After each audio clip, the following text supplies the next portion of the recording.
Hello friends welcome to my channel.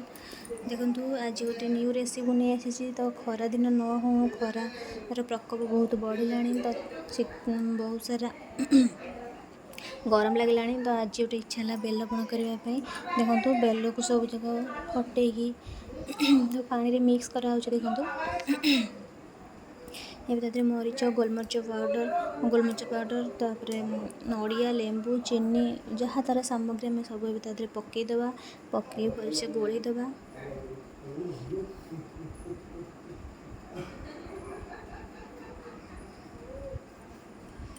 देखो बेलपणाटा बहुत सुंदर देखा बहुत टेस्टी भी लगे देखिए जना पड़े बहुत टेस्टी भी लगे।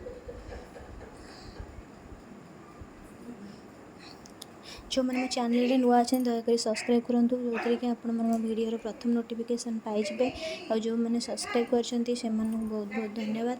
मतलब वीडियो भल लगे लाइक गोटे शेयर गोटे निश्चिंत करेंगे लाइक शेयर करने भूलें। तो ये आमर गोलिया चलती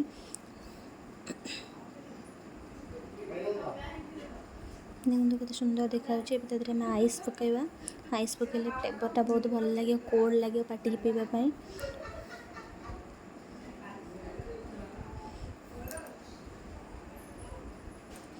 एम तो भलसे गोल दे एम तो ग्लास दे सर्व करदे। देखो ये रेडी होगा आम टेस्टी टेस्टी बेलपणा बहुत ही सुंदर है। देखो बहुत भी टेस्टी अच्छे पीवाई। तो मुझे वीडियो केमती लगा निश्चय जनइबे। जय जगन्नाथ।